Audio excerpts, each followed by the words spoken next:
بسم اللہ الرحمن الرحیم وبہ نستعین. مشاہدین کرام، حضرات خواتین، السلام علیکم ورحمۃ اللہ وبرکاتہ. مولانا سید ابو العلا مودودی رحمۃ اللہ علیہ کی کتاب اسلام اور جاہلیت، اس کا خلاصہ پیش ہے. مولانا فرماتے ہیں زندگی کے 4 نظریے ہیں. انسان اور کائنات کے متعلق اصولی طور پر 4 ما بعد الطبعی نظریے پائے جاتے ہیں. نمبر 1 جاہلیت خالصہ، نمبر 2 جاہلیت مشرکانہ، نمبر 3 جاہلیت راہبانہ، اور نمبر 4 اسلام. جاہلیت خالصہ حواس پر اعتماد کر کے جب انسان ان مسائل یعنی حیات و کائنات کے متعلق کوئی رائے قائم کرتا ہے تو وہ اس نتیجے پر پہنچتا ہے کہ کائنات کا سارا نظام ایک اتفاقی ہنگامہ وجود ظہور ہے، جس کے پیچھے کوئی حکمت، مصلحت اور کوئی مقصد کار فرما نہیں ہے. اس کا کوئی خدا نہیں. انسان ایک قسم کا جانور ہے. وہ کچھ خواہشیں، کچھ قوتیں، کچھ آلات رکھتا ہے. اس کی زندگی کا مقصد اپنی خواہشات کی تکمیل اور حیوانی مطالبات کا پورا کرنا ہے. بابر بعیش کوش کے عالم دوبارہ نیست. بابر عیش و عشرت میں وقت گزارو کیونکہ یہ دنیا دوبارہ نہیں ملے گی. دنیا پرستوں نے ہر زمانے میں یہی نظریہ اختیار کیا ہے. قلیل تعداد کو چھوڑ کر بادشاہوں نے، امیروں نے، درباریوں نے، ارباب حکومت نے، خوشحال لوگوں نے، خدا فراموش لوگوں نے اسی نظریے کو ترجیح دی ہے. اس نظریے کی بنیاد پر انفرادی زندگی میں انسان اول سے لے کر آخر تک خود مختار، غیر ذمہ دار، ظالم، بد دیانت، شریر، مفسد، خود غرض، مفاد پرست، مادہ پرست اور ابن الوقت بن جاتا ہے. اس کا مقصد زندگی خواہشات نفس کی تکمیل اور حیوانی ضروریات کی خدمت کے سوا کچھ نہیں رہتا. اس نظریے پر جو سوسائٹی بنتی ہے اس میں سیاست کی بنیاد انسانی حاکمیت پر قائم ہوگی، خواہ وہ ایک شخص یا ایک خاندان یا ایک طبقے کی حاکمیت ہو یا جمہور کی حاکمیت. تمام قوانین خواہش اور مصلحت کی بنا پر بنائے اور بدلے جائیں گے اور منفعت پرستی اور مصلحت پرستی ہی کے لحاظ سے پالیسیاں بنائی اور بدلی جائیں گی. مملکت کے حدود میں ایسے لوگ ابھر آتے ہیں جو سب سے زیادہ مکار، عیار، بددیانت، جھوٹے، دغاباز، سنگ دل اور خبیث النفس ہوتے ہیں. وہ شتر بے مہار بن کر ہر حساب سے بے خوف ہو کر خلق خدا پر ٹوٹ پڑتے ہیں. مملکت کے باہر اس کا ظہور قوم پرستی، امپیریلزم اور ملک گیری کی صورت میں ہوتا ہے. میکاولی کے اصول سیاست پر ان کی ساری حکمت عملی مبنی ہوتی ہے. اس میں تمدن و معاشرت کا سارا نظام نفس پرستی پر قائم ہوگا. لذات نفس کی طلب ہر اخلاقی قید سے آزاد ہوتی چلی جائے گی. آرٹ، لٹریچر، معاشی زندگی، نظام تعلیم و تربیت سب اسی رنگ میں رنگے ہوئے ہوں گے. شب و روز کی زندگی میں اس نظریے کی بدولت افراد کی بے ایمانیوں، حکام کے مظالم، منصفوں کی بے انصافیوں، مالداروں کی خود غرضیوں اور عام لوگوں کی بد اخلاقیوں کا تجربہ انسانوں کو ہوگا. بڑے پیمانے پر قوم پرستی، امپیریلزم، جنگ و فساد، ملک گیری کے شرارے پورے سماج کو اپنی لپیٹ میں لے لیں گے. یہ رویہ خالص جاہلیت کا رویہ ہے، علمی رویہ نہیں ہے. نمبر 2 جاہلیت مشرکانہ. اس نظریے کا خلاصہ یہ ہے کہ کائنات کا نظام اتفاقی تو نہیں اور نہ بے خدا ہے، مگر اس کا ایک خدا نہیں بلکہ بہت سے خدا ہیں. اس خیال کا کوئی علمی ثبوت یعنی سائنٹیفک پروف نہیں ہے، بلکہ محض خیال اور قیاس آرائی اس کی بنیاد ہے. خداؤں کی فہرست ان کے ہاں گھٹتی اور بڑھتی رہتی ہے. فرشتے، جن، ارواح، سیارے، زندہ اور مردہ انسان، درخت، پہاڑ، دریا، جانور، زمین، آگ، سب دیوتا بنا ڈالے گئے۔ بہت سے مجرد معنی جیسے محبت، شہوت، قوت تخلیق، بیماری، جنگ، لکشمی، شکتی وغیرہ کو بھی خدائی مقام دے دیا گیا۔ انسان قدیم زمانے سے آج تک اس میں مبتلا ہے۔ اس نظریے کی بنا پر آدمی کی پوری زندگی اوہام و خرافات کی آماجگاہ بن جاتی ہے۔ وہ موہوم خوف و امید میں مبتلا ہوتا ہے، کہیں کسی قبر سے امید لگاتا ہے، کہیں کسی بت پر بھروسہ کرتا ہے، کہیں کسی برے شگون سے دل شکستہ ہوتا ہے، کہیں کسی اچھے شگون سے توقعات کے خیالی قلعے بنا لیتا ہے۔ اس رائے کی وجہ سے پوجا پاٹ، نظر و نیاز اور دوسری رسموں کا ایک لمبا چوڑا دستور العمل بنتا ہے، جس میں الجھ کر آدمی کی سعی و عمل کا ایک بڑا حصہ بے نتیجہ مشغولیتوں میں صرف ہو جاتا ہے۔ جو لوگ اس مشرکانہ وہم پرستی میں مبتلا ہوتے ہیں، ان کو بیوقوف بنا کر اپنے جال میں پھانس لینے کا چالاک آدمیوں کو خوب موقع مل جاتا ہے۔ کوئی بادشاہ بن بیٹھتا ہے اور سورج، چاند اور دوسرے دیوتاؤں سے اپنا نسب ملا کر لوگوں کو یقین دلاتا ہے کہ ہم بھی خداؤں میں سے ہیں اور تم ہمارے بندے ہو۔ کوئی پنڈت اور پیر بن جاتا ہے اور تعویذ گنڈوں اور منتروں اور عملیات کا ڈھونگ رچا کر لوگوں کو یقین دلاتا ہے کہ ہماری یہ چیزیں فوق الفطری طریقے سے تمہاری حاجتیں پوری کریں گی۔ یہ نظریہ نہ تو علوم و فنون، فلسفہ و ادب اور تمدن و سیاست کے لیے کوئی مستقل بنیاد فراہم کرتا ہے، اور نہ ان خیالی خداؤں سے انسانوں کو کسی قسم کی ہدایت ہی ملتی ہے۔ اس طرح مشرک سوسائٹی عملاً انہی سب راہوں پر چلتی ہے جن کا ذکر خالص جاہلیت کے سلسلے میں ابھی ہوا ہے۔ وہی اخلاق، وہی اعمال، وہی طرز تمدن، وہی سیاست، وہی نظام معیشت اور وہی علم و ادب، ان تمام حیثیتوں سے شرک کے رویے اور خالص جاہلیت کے رویے میں کوئی اصولی فرق نہیں ہوتا۔ اس نظریے نے انبیاء علیہ السلام کی امتوں میں سے ایک گروہ کو مشرکانہ اوہام و خرافات میں مبتلا کیا۔ وہ اگرچہ انبیاء کی تعلیمات سے اللہ واحد و قہار کی خدائی کے قائل تو ہو گئے، وہاں سے خداؤں کی دوسری اقسام تو رخصت ہوئی، مگر انبیاء، اولیاء، شہداء، صالحین، اقطاب، ابدال، علماء، مشائخ، ذل اللہوں کی خدائی کسی نہ کسی طرح عقائد میں اپنی جگہ نکالتی رہی۔ ایک طرف مشرکانہ پوجا پاٹ کی جگہ فاتحہ، زیارات، نیاز، نظر، عرس، شندل، چڑھاوے، نشان، علم، تعزیے اور اسی قسم کے دوسرے مذہبی اعمال کی ایک نئی شریعت تصنیف کر لی گئی۔ دوسری طرف ان بزرگوں کی ولادت اور وفات، ظہور و غیاب، کرامات و خوارق، اختیارات و تصرفات اور اللہ تعالیٰ سے ان کے تقرب کی کیفیات کے متعلق ایک پوری میتھالوجی، اوہام و خرافات کی داستانیں اور ایک مستقل سوچ تیار ہو گئی جو مشرکین کی میتھالوجی سے مطابقت رکھتی ہے۔ تیسری طرف توسل، استمداد روحانی اور اکتساب فیض وغیرہ خوشنما ناموں سے وہ تمام معاملات جو خدا اور بندوں کے درمیان ہوتے ہیں ان بزرگوں سے متعلق ہو گئے۔ نمبر 3، جاہلیت راہبانہ۔ اس کا خلاصہ یہ ہے کہ یہ دنیا اور جسمانی وجود انسان کے لیے دارالعذاب ہے۔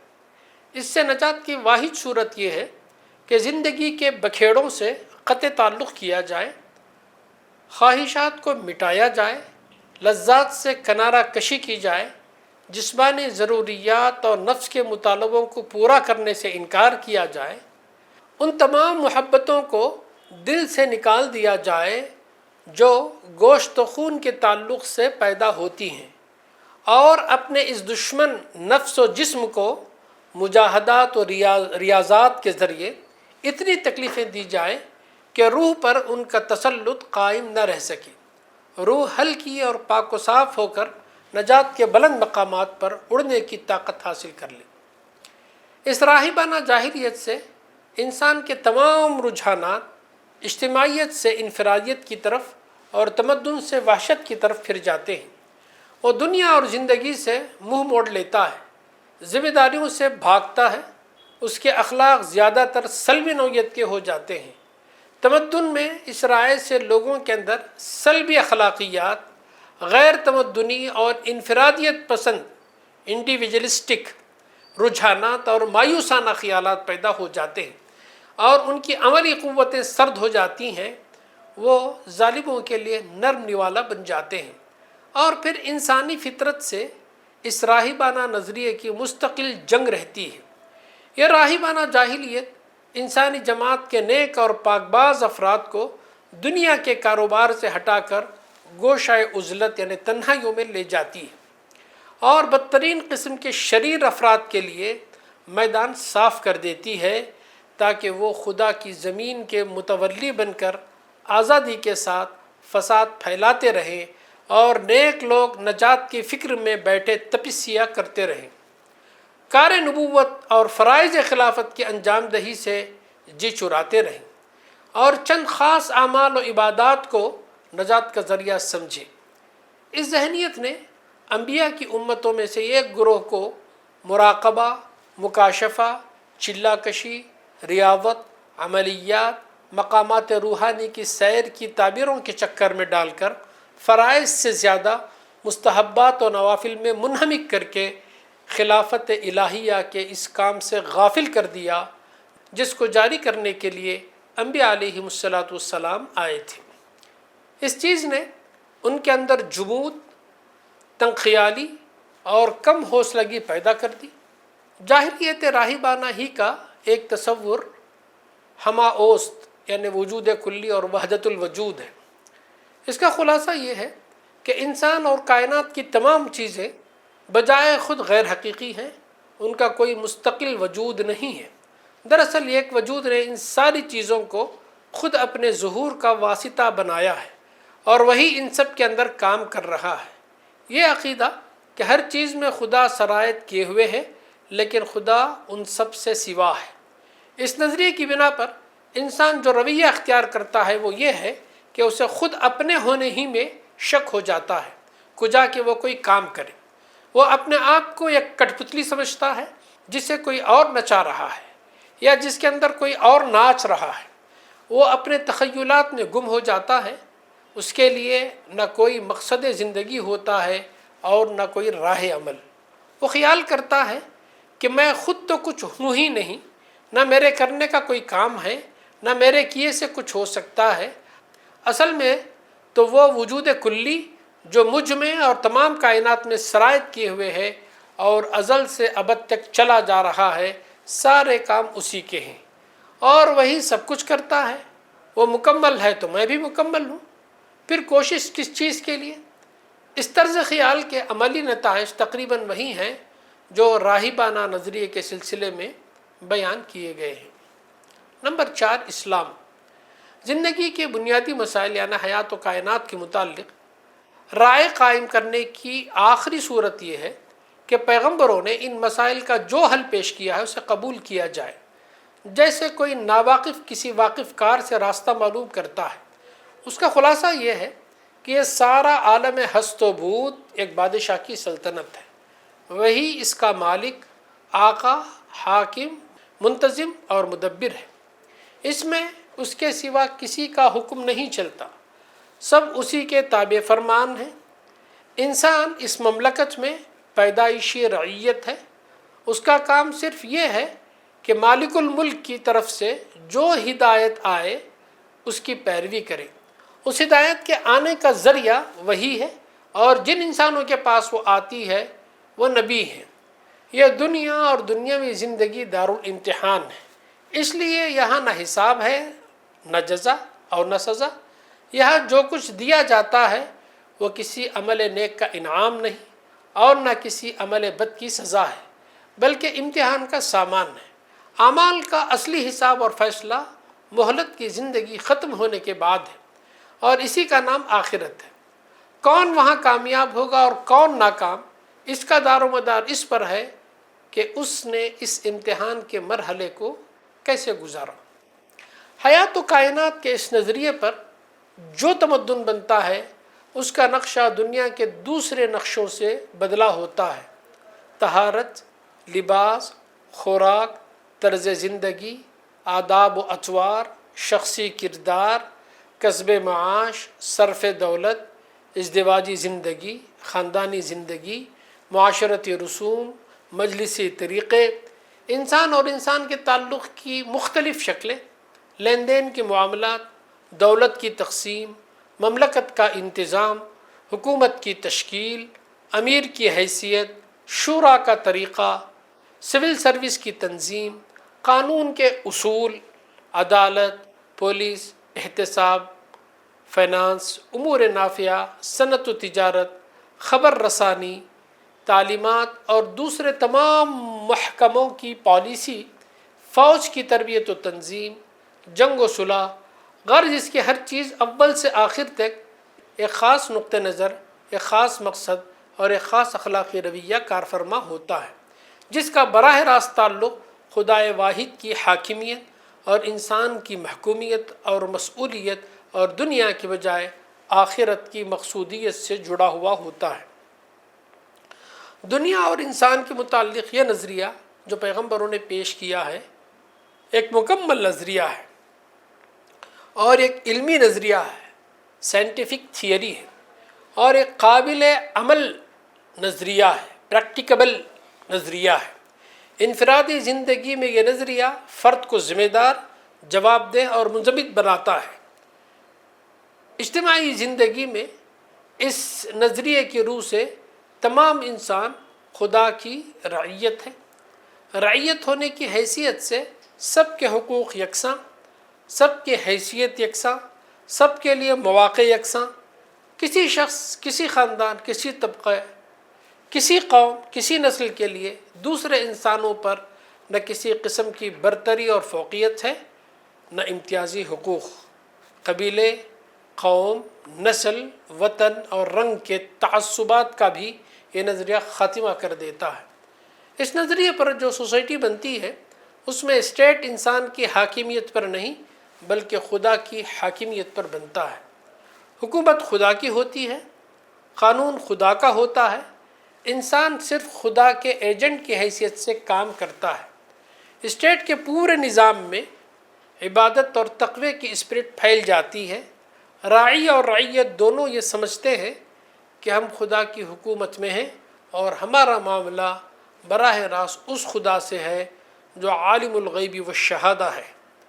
تمدن و معاشرت میں بھی یہ نظریہ تقوی اور طہارت اخلاق کی یہی اسپرٹ پھیلا دیتا ہے۔ اس میں نفس پرستی کے بجائے خدا پرستی ہوتی ہے۔ تاریخ میں اس نظریے پر ایک اجتماعی نظام اور ایک اسٹیٹ بنا کر دکھایا جا چکا ہے، اور تاریخ شاہد ہے کہ جیسے افراد اس نظریے پر تیار کیے گئے تھے، نہ اس سے بہتر افراد کبھی روئے زمین پر پائے گئے، اور نہ اس اسٹیٹ سے بڑھ کر کوئی اسٹیٹ انسان کے لیے رحمت ثابت ہوا۔